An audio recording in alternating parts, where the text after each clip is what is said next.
Hello students, SN1 और SN2 को हमने डिटेल में समझ लिया प्रीवियस क्लासेस में, और लेक्चर नंबर 7 में इस क्लास में हम लोग SN के कुछ एग्जाम्पल्स डिस्कस करेंगे।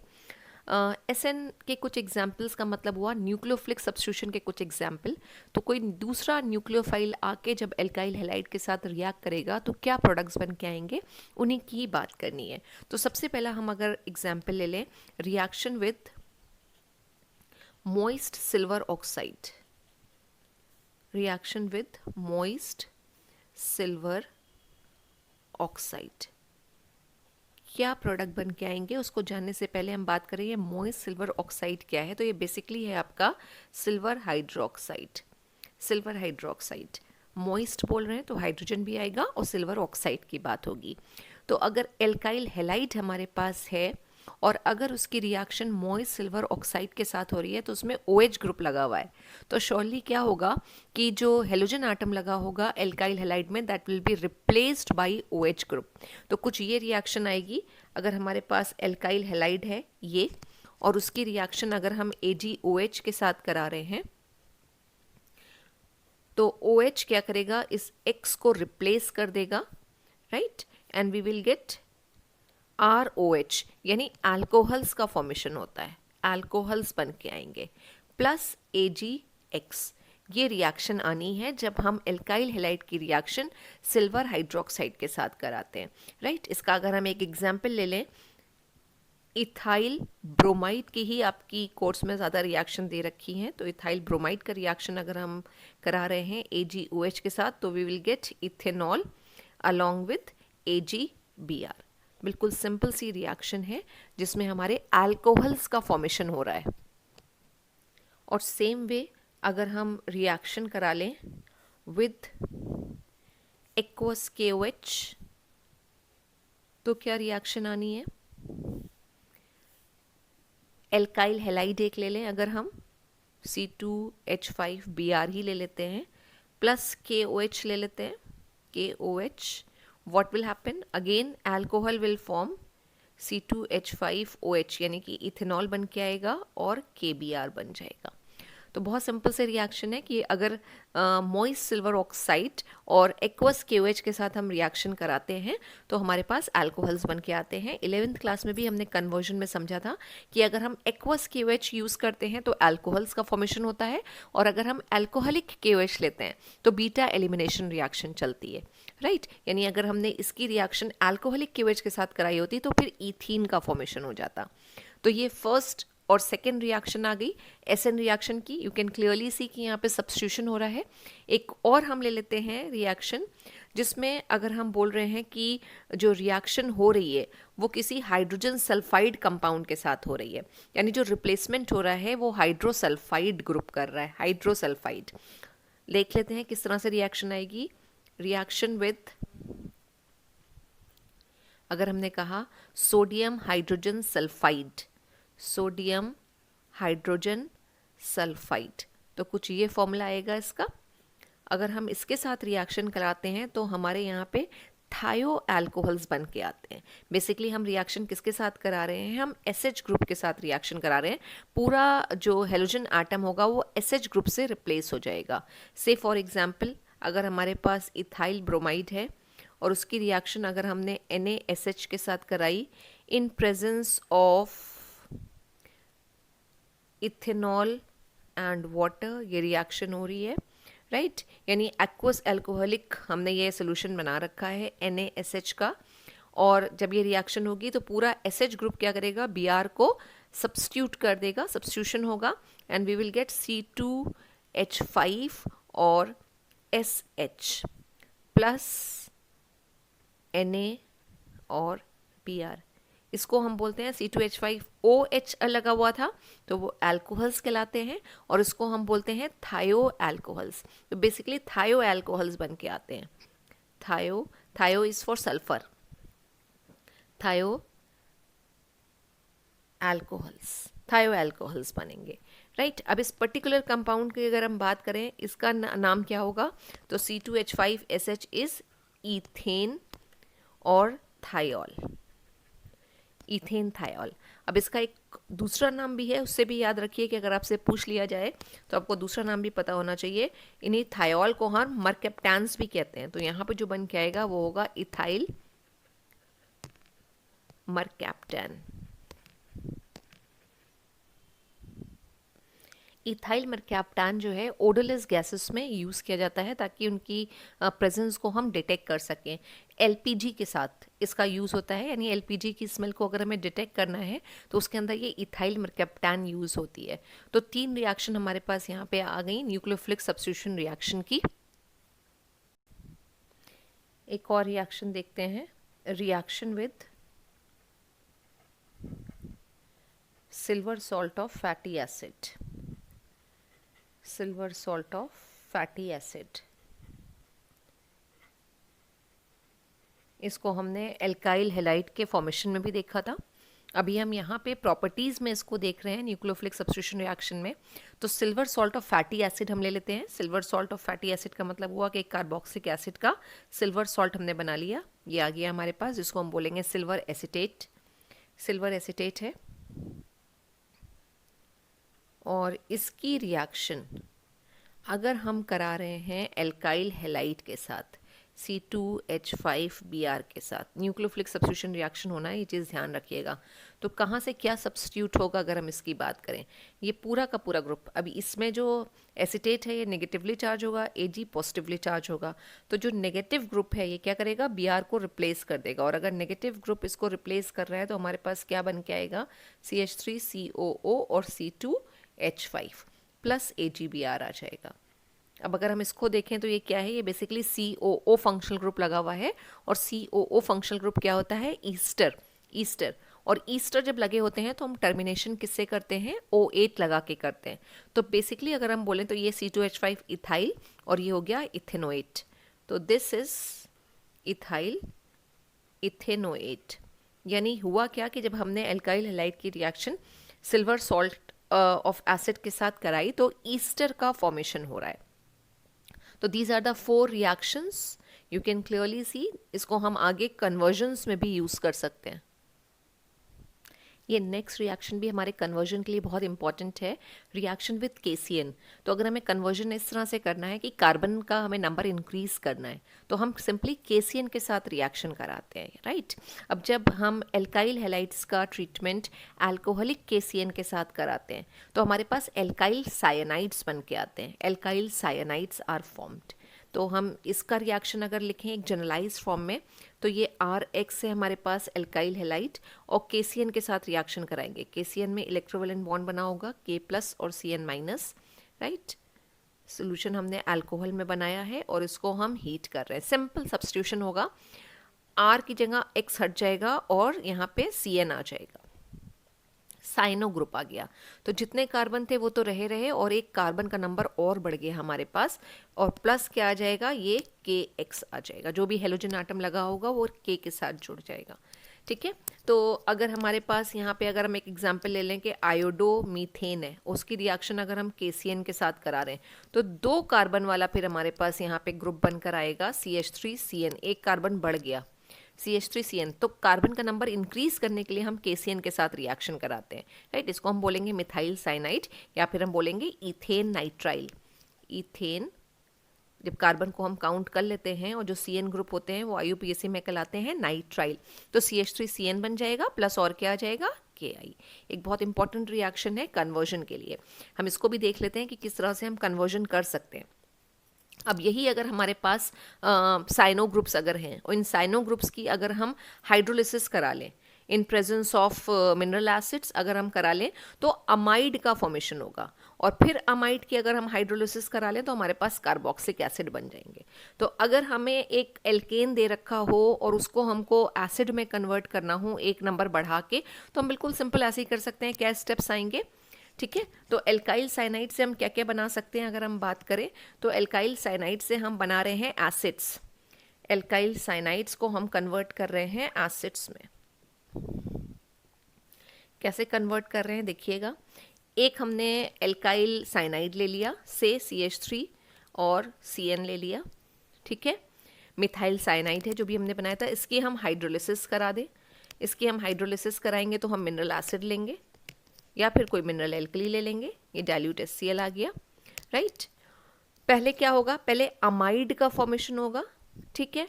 अमाइड का फॉर्मेशन मतलब ये जो पूरा ग्रुप है R यानी कि CH3 एज इट इज़ रहेगा, और हाइड्रोलिसिस में होगा क्या, ये कार्बन के साथ O आ जाएगा और जो N है वो किस में कन्वर्ट हो जाएगा, NH2 में। तो CONH2 को हम क्या बोलते हैं, अमाइड।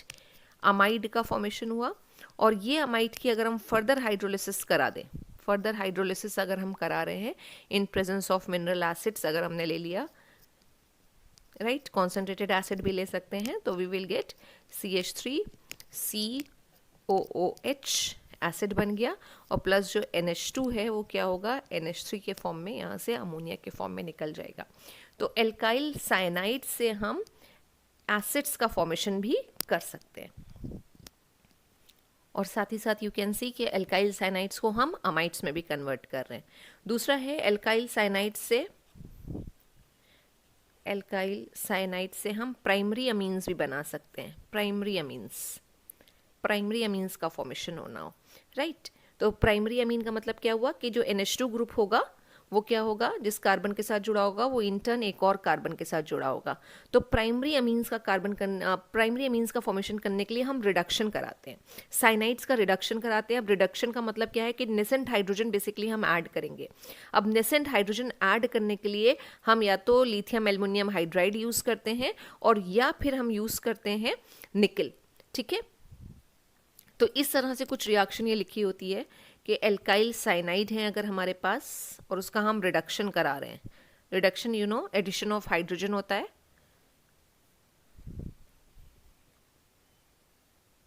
सोडियम और इथाइल अल्कोहल। अगर आपको ये कंडीशन दे दी गई है तो इसमें आपको क्या करना है, आपको अमीन बनाना है, अमीन R और CH2 और NH2। हुआ क्या, ये ट्रिपल बॉन्ड के अक्रॉस जो कार्बन था और नाइट्रोजन था, इसमें हाइड्रोजन ऐड हो जाएगी। तो इसमें आप हाइड्रोजन ऐड करेंगे, ये CH2 में कन्वर्ट हो जाएगा, और नाइट्रोजन में जब आप हाइड्रोजन ऐड करेंगे तो ये NH2 में कन्वर्ट हो जाएगा। तो हमने रिएक्शन कंडीशन ले ली सोडियम और इथेनॉल की प्रेजेंस में, राइट।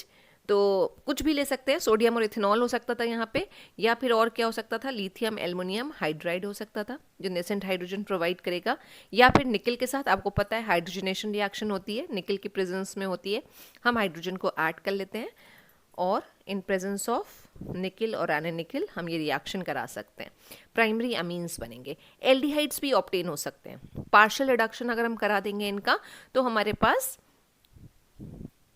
एल्डिहाइड्स आ जाएंगे। तो एल्काइल साइनाइड से हम एल्डिहाइड्स का फॉर्मेशन भी कर सकते हैं।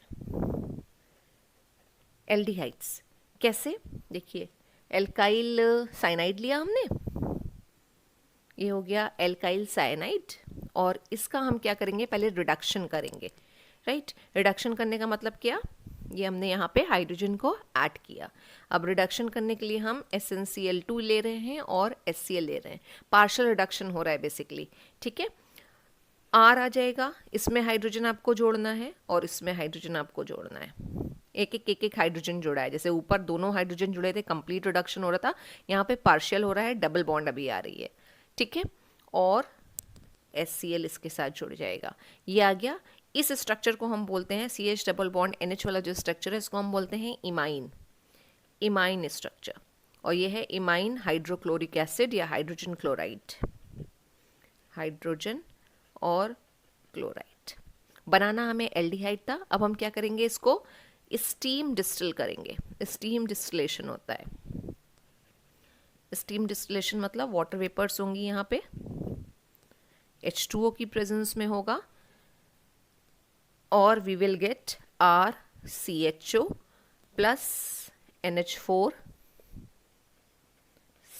ये रिएक्शन आएगी, और यू कैन सी कि हमने एल्काइल साइनाइड्स को एल्डिहाइड्स में कन्वर्ट कर लिया। और इस तरह की सारी रिएक्शंस हम पहले भी GOC में पढ़ चुके हैं जब हमने एल्केन्स की बात करी थी। तो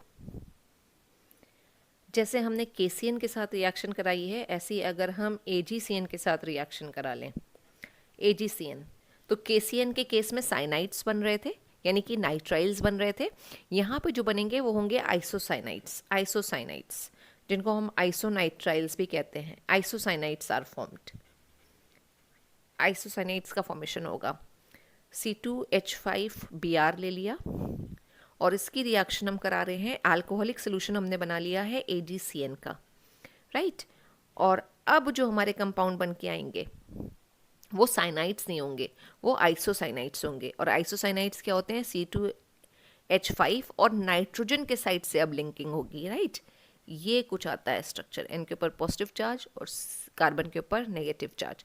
और N के थ्रू जब जुड़े होंगे, जब C के थ्रू जुड़े थे, यानी साइनाइड ग्रुप जब कार्बन के थ्रू अटैच था तो वो होते हैं साइनाइड्स। और जब नाइट्रोजन के थ्रू लिंकिंग है तो यू नो कि वो क्या होते हैं, आइसोसाइनाइड्स। तो यहाँ पे इथाइल आइसोसाइनाइड का फॉर्मेशन होगा, इथाइल आइसोसाइनाइड। तो अगर कहीं कन्वर्जन में ज़रूरत है जहां हमें आइसोनाइट्राइल्स बनाने हैं या आइसोसाइनाइड्स बनाने हैं तो हम अल्कोहलिक के AgCN के साथ रिएक्शन कराएंगे। अब इसमें एक रीजनिंग का क्वेश्चन बहुत पूछ लिया जाता है कि साइनाइड के साथ रिएक्शन कराने पे तो पोटेशियम साइनाइड के साथ रिएक्शन कराने पे साइनाइड्स बनते हैं, लेकिन सिल्वर साइनाइड्स के साथ रिएक्शन कराने पे आइसोसाइनाइड का फॉर्मेशन है, ऐसा क्यों होता है? तो आपने कोऑर्डिनेशन कंपाउंड भी पढ़े हैं, आपने पढ़ा है कि जो साइनाइड आयन होता है वो क्या होता है, एक एम्बिडेंटेट लिगेंड होता है, यानी उसमें कार्बन भी इलेक्ट्रॉन डोनेट कर सकता है और नाइट्रोजन भी इलेक्ट्रॉन डोनेट कर सकता है। जब हम एल्कली मेटल साइनाइड्स की बात करते हैं, KCN की बात करते हैं, तो KCN में हमने पहले ही कहा था जो बॉन्ड बनता है वो आयनिक है। यहाँ हमने पॉजिटिव और नेगेटिव चार्ज भी दिखाया था, प्योर आयनिक यहाँ पे बॉन्ड बनेगा, राइट। दोनों कार्बन और नाइट्रोजन आटम जो होंगे वो फ्री होंगे इलेक्ट्रॉन पेयर डोनेट करने के लिए, लेकिन कार्बन कार्बन बॉन्ड जो होती है वो ज़्यादा स्ट्रांग होती है।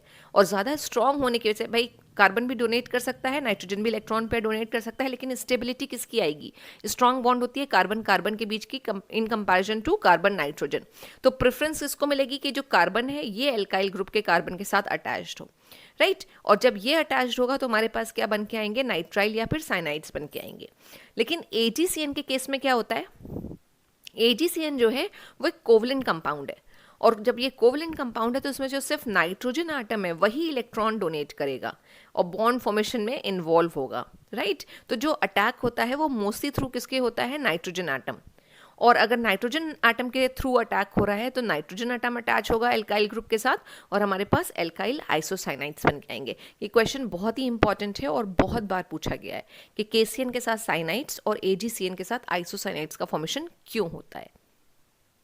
न्यूक्लियोफिलिक सब्स्टिट्यूशन रिएक्शन का एक और इम्पॉर्टेंट रिएक्शन है, इनफैक्ट बहुत इंपॉर्टेंट रिएक्शन है, इसमें ईथर का फॉर्मेशन होता है।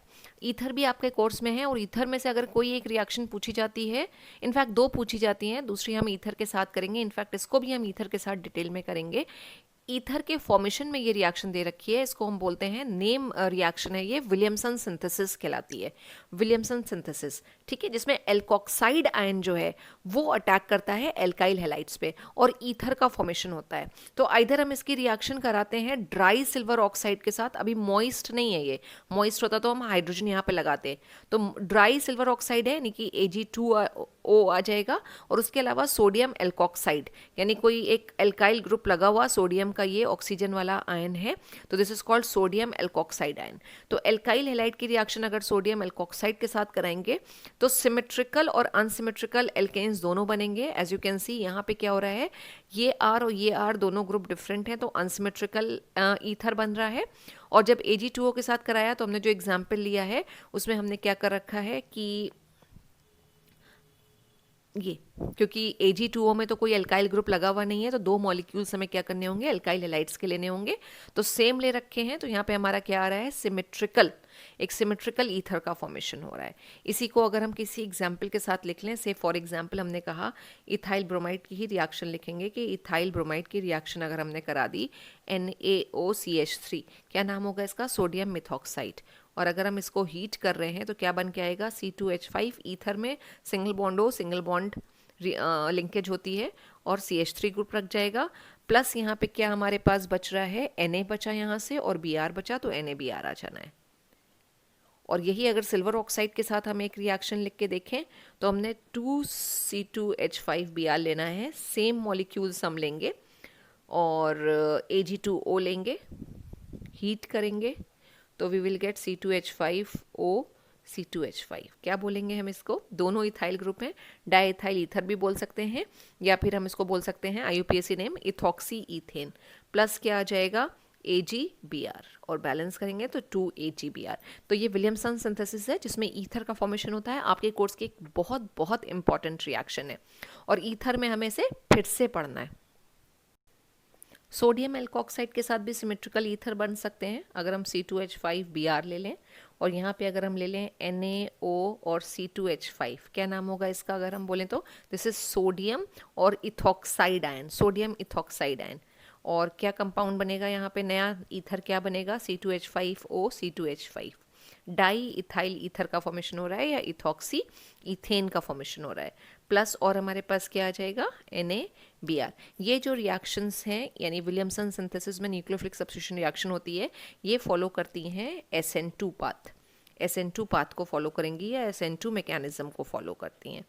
अब SN2 मैकेनिज्म क्या है? बायोमोलिकुलर न्यूक्लियोफिलिक सब्स्टिट्यूशन रिएक्शन है, यानी रेट ऑफ द रिएक्शन जो है वो सबस्ट्रेट पे भी डिपेंड करेगा और न्यूक्लियोफाइल पे भी डिपेंड करेगा। तो these are the important reactions of alkyl halides. और which type of reactions? Nucleophilic substitution reaction. Nucleophilic substitution reaction के अलावा एल्काइल हैलाइड्स एलिमिनेशन रिएक्शन भी देते हैं, एलिमिनेशन। और जब हम एलिमिनेशन रिएक्शन में बात करते हैं कि अगर एल्काइल हैलाइड की रिएक्शन हम अल्कोहलिक KOH के साथ करा रहे हैं, जैसे कि हमने ले लिया CH3 CH2Br, और इसकी रिएक्शन अगर हम एक्वस के साथ कराते तो अल्कोहल्स बनते, लेकिन अभी हमने यहाँ पे ले रखा है अल्कोहलिक KOH, तो कौन सी रिएक्शन चलती है? बीटा एलिमिनेशन होता है बेसिकली, राइट। इसको हमने हीट किया और बीटा एलिमिनेशन की बात होती है, बीटा एलिमिनेशन। अब बीटा एलिमिनेशन का मतलब क्या हुआ? बीटा कार्बन से हाइड्रोजन जो है वो एलिमिनेट होगा। तो इस स्ट्रक्चर में फंक्शनल ग्रुप इस कार्बन के साथ लगा हुआ है, तो ये अल्फा कार्बन और ये बीटा कार्बन, राइट। तो इसमें बेसिकली होगा क्या? डीहाइड्रोहैलोजिनेशन होगा, यानी अल्फा से तो Br निकल जाएगा और बीटा से हाइड्रोजन, तो बीटा से हाइड्रोजन निकलेगा तो CH2 बचेगा, और इससे अगर Br निकल गया तो यहाँ पे भी CH2 आ रहा है। अब यहाँ पे क्या आ जाएगी? डबल बॉन्ड का फॉर्मेशन होगा, यानी एल्कीन्स बन के आती हैं। इस केस में क्या बना? ईथीन बना, प्लस और क्या आ जाएगा यहाँ पे? KBr, right. और क्या आ जाएगा? क्योंकि ऑक्सीजन एटम भी यहाँ पर है तो एक वाटर मॉलिक्यूल आ जाएगा। तो एक कंप्लीट रिएक्शन आ गई जिसको हम बोल रहे हैं एलिमिनेशन रिएक्शन। अब इसी को ही हमने और डिटेल में समझा था कि हम कुछ ऐसे हमारे मॉलिक्यूल्स दिए हुए हो सकते हैं जहाँ पे हम सेजेफ रूल लगा सकते हैं। सेजेफ रूल मतलब फॉर एग्जाम्पल एक ये बहुत इंपॉर्टेंट है, आपको दे दिया जाता है इस तरह की रिएक्शन में प्रोडक्ट को प्रिडिक्ट करने के लिए कि क्या प्रोडक्ट्स बन के आएंगे या मेजर प्रोडक्ट क्या होगा। सपोज अगर ये आपको दे रखा है एक मॉलिक्यूल और Br यहाँ लगा दिया, तो ये क्या बन गया? 2-ब्रोमोब्यूटेन।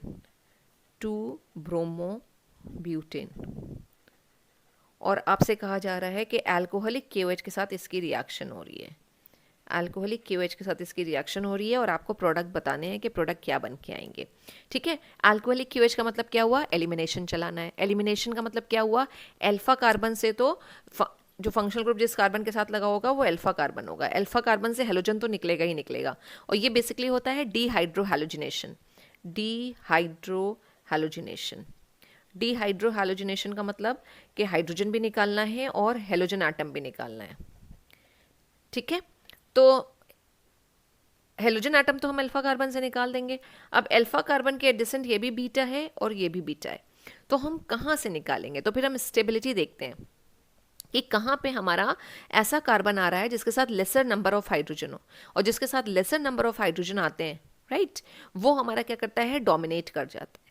तो अब यहाँ पे अगर हम इस कार्बन को देखें तो ये हमारा प्राइमरी कार्बन है, लेकिन अगर इस कार्बन की, इस बीटा कार्बन की बात करें तो ये सेकेंडरी है, और जो स्टेबिलिटी होती है वो सेकेंडरी की प्राइमरी से ज़्यादा होती है। तो हम जब इसमें बात करेंगे तो इसमें मेजर और माइनर प्रोडक्ट्स बनेंगे, और अगर हमने यहाँ से हाइड्रोजन निकाला है तो ये आएगा CH3 और CH, और डबल बॉन्ड हो जाएगी, और CH और CH3, ये क्या बन के आया? बट 2इन, जो सिमेट्रिकल इन स्ट्रक्चर है ये डोमिनेट कर जाएगा, यानी ये मेजर प्रोडक्ट की तरह आएगा।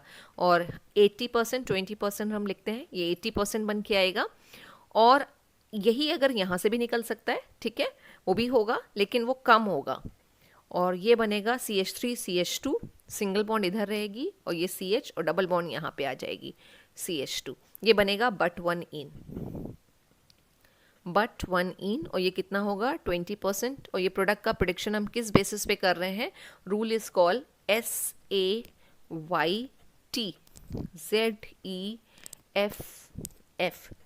सेजेफ्स रूल कहलाता है, सेजेफ्स रूल। सेजेफ रूल हमें ये प्रिडिक्ट करने में हेल्प करता है कि अगर कोई हमारे पास इस तरह का मॉलिक्यूल दे रखा हो जहाँ पे पॉसिबिलिटी हो दो तरह की एल्कीन्स बन के आ रही हो, तो कौन सी एल्कीन का बनना उस रिएक्शन में फेवर करेगा, राइट। तो ये हम सेजेफ रूल की हेल्प से बता सकते हैं। जैसे इस पर्टिकुलर रिएक्शन में बट 2 इन ज़्यादा स्टेबल है। अब देखो तो मॉलिक्यूल में कॉन्जुगेशन भी है, single bond double bond single bond conjugation आ रहा है, तो कॉन्जुगेशन होने की वजह से इसकी स्टेबिलिटी बढ़ जाएगी। तो जो ज़्यादा स्टेबल होता है हमेशा वही मेजर भी होता है। सेजेफ रूल हमें यही बताएगा कि इन दोनों में से मेजर कौन सा है, यानी फेवरेबल कौन सा होगा, किसका फॉर्मेशन में रिएक्शन जो है वो फेवर करेगी। तो बट 2 इन ज़्यादा अमाउंट में बनेगा। तो these are the reactions of alkyl halides. Thank you so much students.